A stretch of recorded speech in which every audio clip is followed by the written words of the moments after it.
Baiklah teman-teman, pada kesempatan kali ini saya akan menjelaskan tentang tantangan dan transformasi pendidikan di Indonesia.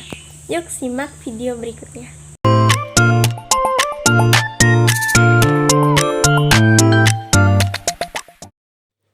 Tantangan dan transformasi pendidikan Indonesia.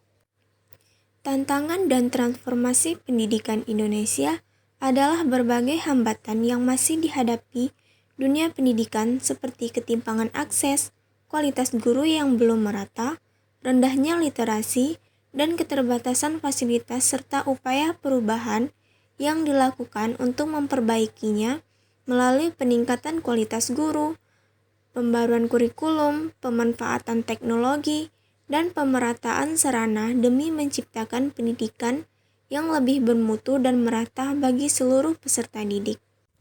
Menurut Suryanto, tantangan besar pendidikan Indonesia terletak pada ketimpangan kualitas antar wilayah, kualitas guru, dan akses teknologi. Ia menekankan bahwa transformasi harus menyentuh peningkatan kompetensi guru, pemerataan sarana, serta pembelajaran yang berpusat pada siswa agar relevan dengan tuntutan abad 21.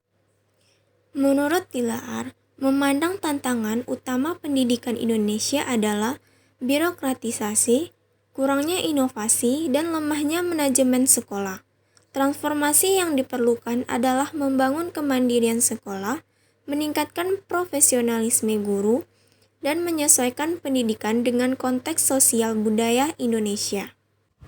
Manfaat pendidikan untuk masa depan. Pendidikan bermanfaat bagi masa depan karena memberikan pengetahuan, keterampilan, dan kemampuan berpikir kritis yang dibutuhkan untuk menghadapi perubahan zaman. Pendidikan juga membuka peluang karir, membentuk karakter, serta membantu seseorang menjadi lebih mandiri dan mampu mengambil keputusan yang tepat.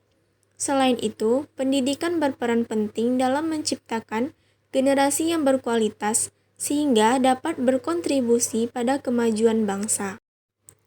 Apa saja tantangan dan transformasi pendidikan di Indonesia? Tantangan pendidikan Indonesia. Yang pertama, ketimpangan akses pendidikan. Masih banyak daerah terpencil yang sulit mendapatkan sekolah layak, guru berkualitas, dan fasilitas pendidikan. Hal ini menyebabkan kualitas belajar tidak merata di seluruh wilayah Indonesia. Yang kedua, kualitas guru yang belum konsisten. Tidak semua guru memiliki pelatihan, keterampilan pedagogis, dan kemampuan teknologi yang sama. Hal ini memengaruhi proses belajar dan hasil belajar siswa. Yang ketiga, rendahnya literasi dan numerasi. Hasil survei internasional menunjukkan bahwa kemampuan membaca, menulis, dan berhitung siswa Indonesia masih rendah, menandakan perlu adanya peningkatan metode pembelajaran. Yang keempat, ketidaksiapan menghadapi era digital. Tidak semua sekolah memiliki internet, perangkat teknologi, dan pembelajaran digital yang memadai, sehingga adaptasi teknologi berjalan lambat. Yang kelima, fasilitas belajar yang minim. Beberapa sekolah masih kekurangan buku, laboratorium, perpustakaan, dan ruang kelas yang layak sehingga menghambat proses pembelajaran yang optimal. Transformasi pendidikan Indonesia. Yang pertama, peningkatan kompetensi guru. Pemerintah dan sekolah perlu memperkuat pelatihan guru, terutama dalam metode pembelajaran kreatif dan penggunaan teknologi agar proses belajar lebih efektif. Yang kedua, penguatan pembelajaran berbasis siswa. Transformasi dilakukan dengan memberi siswa ruang berpikir kritis, berkreasi, berdiskusi, dan belajar sesuai minat serta kemampuan mereka. Yang ketiga, pemanfaatan teknologi pendidikan. Digitalisasi sekolah, penggunaan platform belajar daring, serta integrasi teknologi dalam pembelajaran diupayakan untuk membuat belajar lebih modern dan relevan. Yang keempat, pembenahan kurikulum. Kurikulum diperbarui agar lebih fleksibel, fokus pada kompetensi esensial, karakter, dan keterampilan abad 21, seperti kreativitas, komunikasi, dan kolaborasi. Yang kelima, kolaborasi antara sekolah, keluarga, dan masyarakat.